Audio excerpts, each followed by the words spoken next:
I'm your host, Doreen Steenland, and today I'd love to welcome our guest, Amanda Blake. So let's just jump in. What is embodied self-awareness and why does it matter? Great. So embodied self-awareness is our capacity to place present moment, like right now in this moment, attention on our sensations, our Mhm. movements, our gestures, our facial expressions, and to a certain degree, our emotions. But mostly it's about sensation and movement. And it's a capacity to place non-judgmental attention. So just in a very sort of meditative or mindful way, notice what physical sensations are arising without being reactive to them. And what we're not sort of to address the why it matters question, Yeah.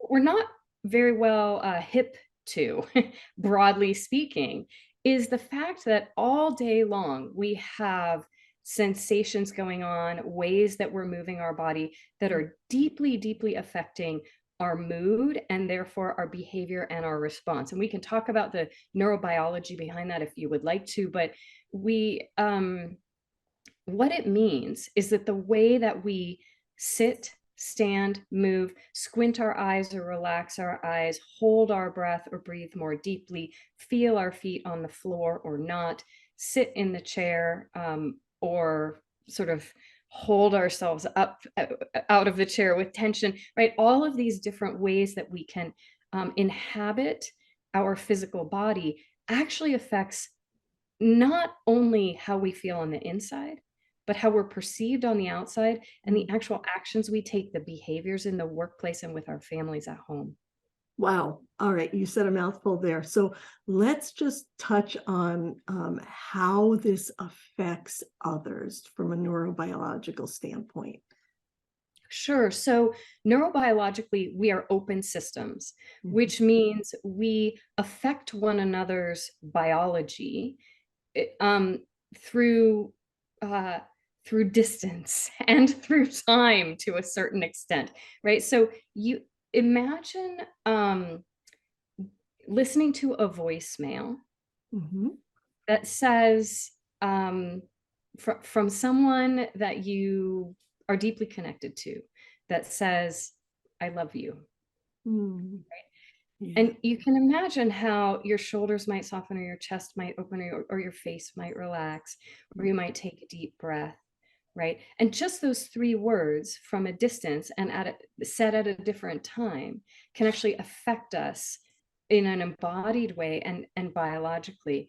And so what happens is our this also happens, for example, like if you're in a room with a patient and your jaw is tense and you're writing really quickly and you know you have to get on to the next patient, and there's a lot of pressure, and that pressure, that sort of tension is emanating off of you, Yeah. right?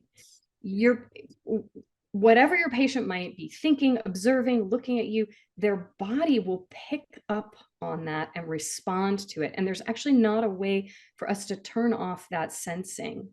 Our bodies, I write about this in my book, that our bodies are our social and emotional sense organs. So it's like everybody's body is kind of an antenna picking up on what everyone else is doing all the time. And we we affect one another, we influence one another with words and without words, simply by our presence. Wow. Wow. So are we talking emotional contagion here, or does this have to do with the mirror neuron system, or is it totally separate? No, this is effectively the process by which emotional contagion works, Okay. right? So emotions travel through groups. It's really interesting, some of the research about your friend's friend affects your level of happiness as much as, I don't remember what, but it's quite extraordinary actually, the level of influence that we have through groups, even when we're, again, like, not necessarily in physical proximity with each other. And the research on emotional contagion shows that um, the person in a room with the most um, authority Mhm. or or deference or power granted to them, whether that person is in a position of authority or whether that person is simply looked to as like this is the most influential person in the room. Mhm. um, that person's mood will tend to infect everyone else, and then they will go on to kind of infect everyone else. And the way that that works, mirror neurons play a role when we're watching, listening to, or in proximity with someone else. And what will happen is we effectively model inside our own bodies using our interoceptive sense.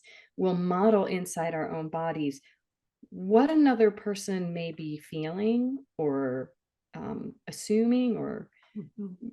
presuming ba- based on their posture, their gestures, the level of tension or relaxation that's sort of radiating from them. And we pick all this up not in an intellectual way, although we might also do that, right?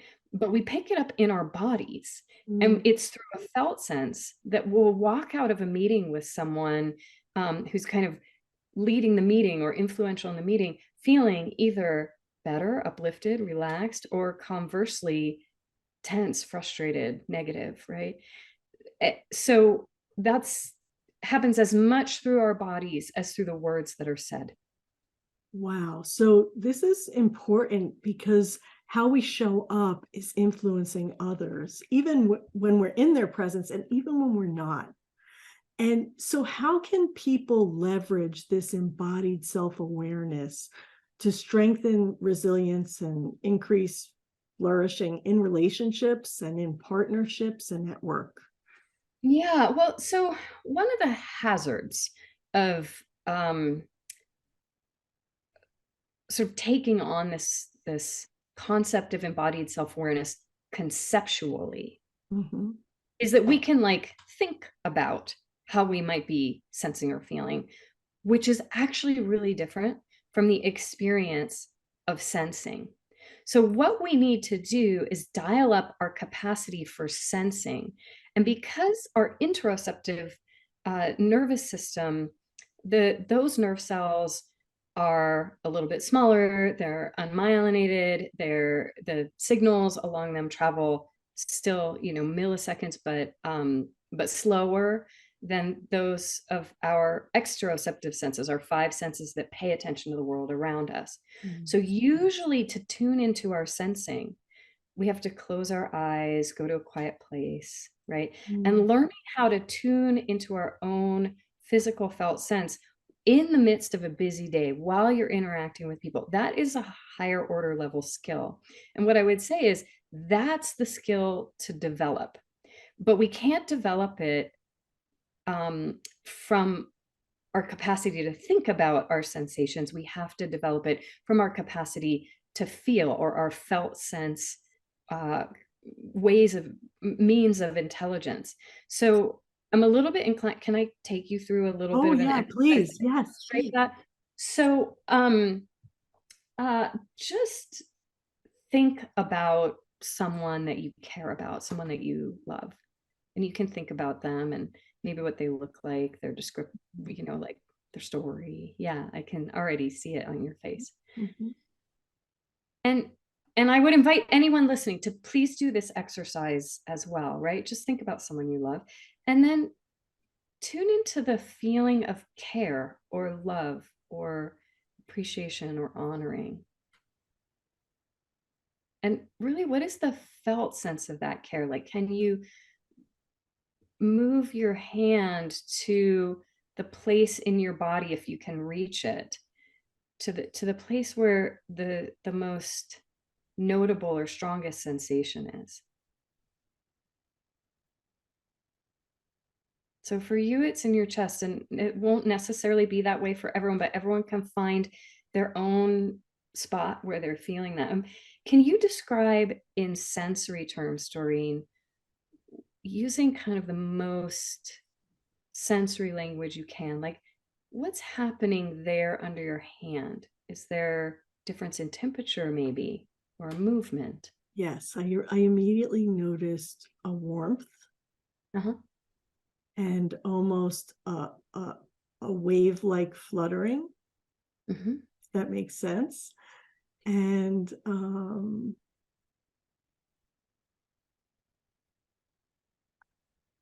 And so I would say a, a, con- a connectedness, and I don't know how to put words to that.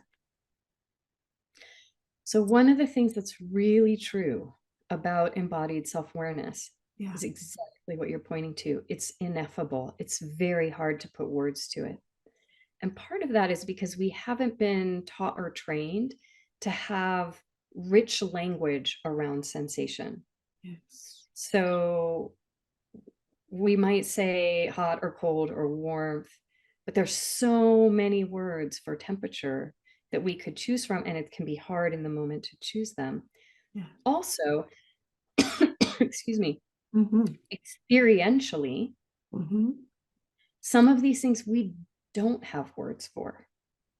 So that felt sense of connection, Mm-hmm. which imagine how important that can be when you're caring for someone's health, or Yes. when you're at home with your child, or when you're um, breaking bad news to a family, right? Mm. Like that felt sense of connection is a really crucial part of our humanity, Mm. but it's really hard to put words to. Yes. And it's most notably an experience, not an idea. Yes. So we kind of have to drop out of language, drop out of words, and move towards our sensing self. And as we slowly build that capacity, and it is a muscle, it's like you can't go to the gym once and do sit-ups and walk out and be like, now I have abs, right? That's not how it works. It's a it's a muscle that you build over time by paying attention in a particular way. When we start to learn how to pay attention in a particular way, we develop our embodied self-awareness. We have greater range, greater capacity, and I can talk about what the research has shown too about what that offers us. No, so I love what you're saying, because as we were going through this exercise, I noticed myself want to shift to a different part of my brain that was not embodied at the moment, to describe it, to find the words. Yeah. Did you feel that? I'm really curious. Did you feel that almost like a physical shift? Like you I went did. I did. somewhere I else felt, in yes, I did. say more, say more. So when you were talking and I was reminding myself of that person, I felt the warmth, I felt the energy, I felt a sense of connection. And then when you asked me to put words to it, I felt almost jolted out of that experience, Yeah. and almost like I was going to a file to retrieve something. Right. Oh, I do know that feeling. It was like, where is that word? There's got to be a word for that. Almost like I was searching for something. Right. And so I'm noticing like you're pointing up in the air, your eyes are kind of going up. For me personally, and I've seen this commonly for clients, when they start to look for the language, there's an upward movement in the body. A lot of people literally feel like their attention is located in their cranium, Yeah, right? Like I'm yeah. up here thinking about the words, which is very different from being having attention settled down inside your physical self, maybe all the way out to your fingers and toes, feeling the warmth, the expansion, Mm. um, the sense of connectedness that might come with love and care. Can I say one other thing? Yes, Because please. this is Yeah. really about, this summit is so much about like the resilience that we need in high pressure situations, right? That's a seems like a big piece. And it's not like your body's just responding to care. Of course, your body's responding to pressure. Of Mhm. course, your body's responding to passing the person in the hallway, the the person that you work with that you wish you didn't have to work with, right? We all Yes. have one of those. Um, Always or- one. right? Or the colleague that like you feel best about.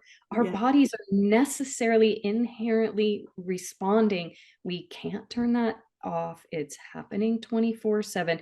Most of the time it happens below our conscious awareness. Mhm. And that's both by biological design, but it's also very much by like cultural convention. So Mm. when we can bring that um, our our felt sense intelligence more into our, it starts more range.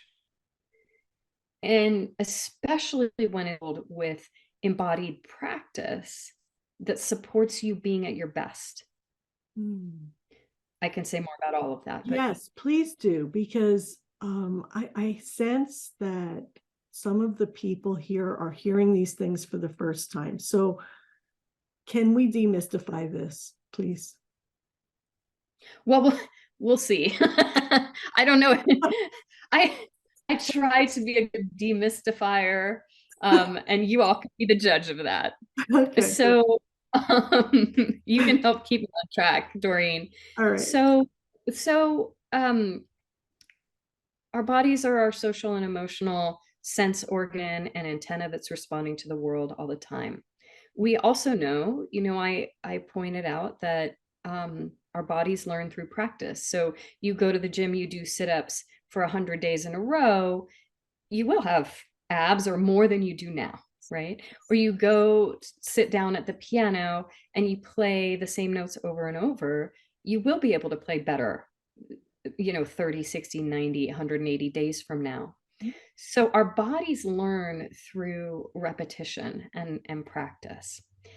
And part of what the opportunity is with this approach to embodied leadership learning, or an approach to embodiment that supports us in being at our best in our lives, part of the opportunity is to learn at a really fine level of detail what is the experience in a felt sense way of Mm. me being at my best. Okay. And that might be,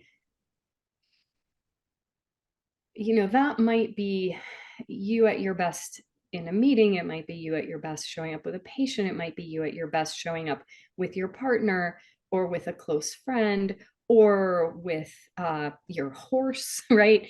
Where it could be anywhere in your life. Maybe it's on a sports field, or maybe it's, playing music.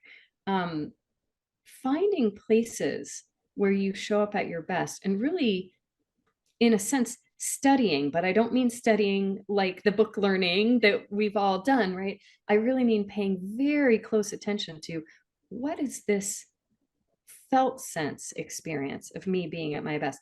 Oh, I see. When I'm at my best, my shoulders are dropped. Or when I'm at my best, I can feel my weight on the ground. Or when I'm at my best, my eyes are more relaxed. These are Mm. things that we don't know, that we aren't taught. And it's very different from the medical model of the body, right? Which was good and we need, but Yes.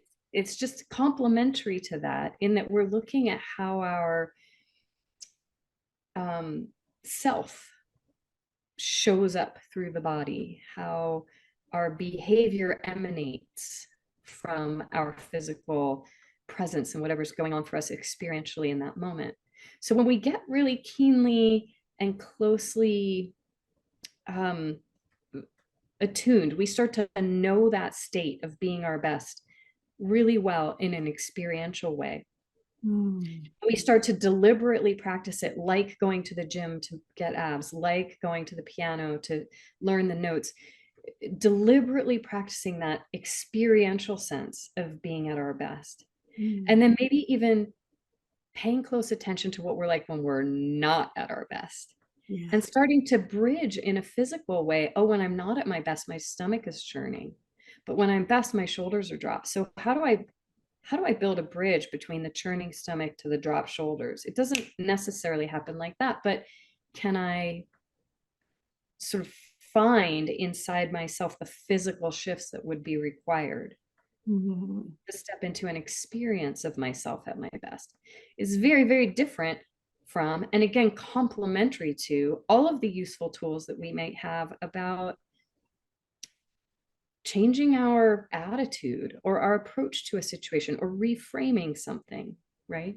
It's a complementary approach to all of those things that we might be our first go-tos Mhm. in trying to call forth our best. Yes. So, what I'm hearing you say, I think, and correct me if I'm wrong, is it's more of a way of being instead of doing. Uh, what I would add, which is more of a refinement than a correction, because I do agree, it's about a way of being, but it's not instead of doing, it's alongside doing. Hmm. It's it is a way of being that informs your doing. Ah, It is a way of being that infuses your doing with a different presence, a different way of showing up, a different way of being.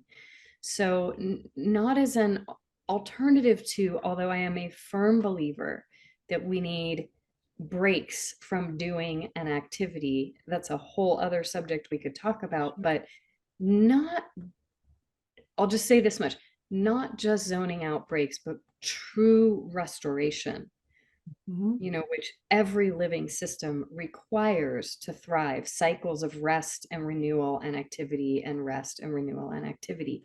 So I think that's absolutely essential. Um, and what we're talking about here is how to, like, if you do find deep rest somewhere in your life, how to infuse your activity with whatever benefits you got from that deep rest, right? If you do find yourself at your best, riding your horse, I don't know why that's the example that keeps coming to mind, right? Or just grooming your horse, right? Like, I don't ride horses, so I don't really know what that's like. It was petting your dog, right? If that's where you're at your best, how do you infuse that into all of your other activities? Yeah. So, just like I was jolted out of my bodily presence, my embodied state at that moment, this is happening for our professionals too. So, what are some quick ways that potentially, now we know it requires practice and we know it requires going to the mental gym and all of those things, but if they sense that they have this tension and they're sending off this energy, how can we quickly recover that moment? Is there any way to make that shift back to? Yeah, absolutely. So I'll give you one, and then if we have time, maybe two. Okay. This is one of my favorite ones. Um, so um, where do I want to begin? Just notice your baseline. Can we do another experiment together? Sure.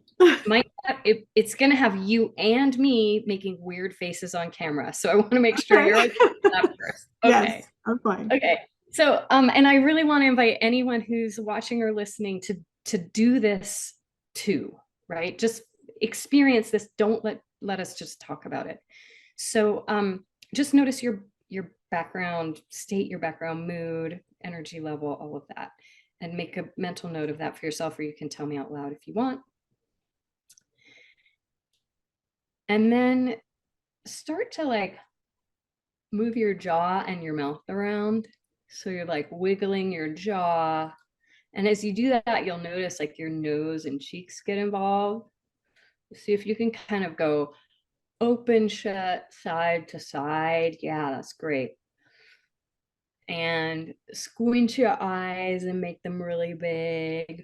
You can get your tongue involved, your forehead. I told you we'd be making silly faces. Okay, and here's something to notice if you're listening, or for you, Doreen. Um, notice if you're breathing. So keep making all these crazy faces, stretching your face, squinch your face, stretch your face. Are you taking any breaths? And if not, keep doing crazy things with your face. Inhale and exhale.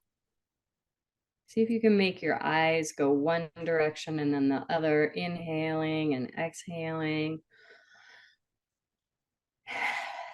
Just another little bit of this. And then on an exhale, finish, just let your face relax. Now notice any background changes in your mood, your body. body or your overall state of being. And just share with me, Doreen, what do you notice about what may have shifted, what may be the same? Yeah, so I do feel this sense of like a letting go, Mhm, almost a relaxation, um, almost an openness. mhm. Yeah. Yeah, I also feel more relaxed. I notice that I'm a little bit heavier in my chair, so like a little Yes. bit more rooted to the ground. A lot of people will say after I do this exercise with them that they like feel laughter, lighthearted, silly. So if that's coming up for any of the listeners, that's a really common reaction too. Like it is a silly thing to do. Um, but I want to talk about why this is a useful intervention, um, and uh, and how you can kind of incorporate it into your life. So this is really simple. In the same way that your breathing is both voluntary and connected into your autonomic system, your autonomic nervous system. The facial nerves are also tied to your autonomic nervous system. And so if we spend, you know, a minute to 2 minutes stretching our face and breathing, stretch, squinch, and this has sometimes been called simple twist of face, which I think is a cute name for this size, memorable. If you just uh, stretch and squinch your face while breathing deeply for a minute or two, it can be an intervention, can change your state in the moment. It won't necessarily always, it's not a magic bullet, it's not a SIA, but imagine if you not only use that as an intervention, like you've just had a hard interaction, you just put yourself in the bathroom a second and you're like, I'm like, stretch my face and then come back and get on with your day. But imagine if you did this on purpose 10 times a day for 3 months, what Mm, might change, might build, what might grow for you physically in the same way we develop abs by going to the gym, right? You develop more conscious control or intervention in your autonomic nervous system that's respond to stressors all day long. So this is a really super short, quick intervention. I can also give you a couple quick, smaller ones, but sure. I know we're Yeah, coming towards our we times. are coming towards our time. We have about 2 minutes. So if you can throw something else in there that our friends can take away, that would be great. Okay, so a really quick one because sometimes you don't even have time or you couldn't possibly like leave the situation or Yes. make silly faces Yes. wherever you are, right? So this is what one of my teachers, Wendy Palmer, calls sometimes refers to as a lizard push-up. It's just a little quick thing that you can do in 5 seconds. Feel the top of your head. You don't have to put your hand there, but just right now to remind yourself, like, where's the top of my head? Okay. Can I uplift from there? Mhm. Think about someone I care about and kind of soften down the front. Mhm. And then let that uplifted, softer energy expand into the room all around you. So it's what's emanating from you now. Up, soften, expand. You can do that. This is very meeting friendly, right? You can do that in any situation, but you won't do it unless you practice it a lot when you don't need it. Yes. So that would be my parting shot is for either of these things I recommended or for any kind of practice like this, um, it really does require going to the gym. You got to do it when you don't need it. Okay, so would tensing your muscles and releasing work similarly? Yes, you can absolutely do that. The difference between something like tensing your muscles and releasing is that that doesn't plug in as directly to the autonomic nervous system. So it won't um, each individual has to experiment what we're so unique, like what works for us given our life history and our particular body and physiology and all of that. So absolutely tense and release, tense and release, tense and release, maybe a few times again while breathing. Yes. Um, but doesn't have the same direct tie into the autonomic nervous system as the nerves in the face do. Wow. Thank you so much.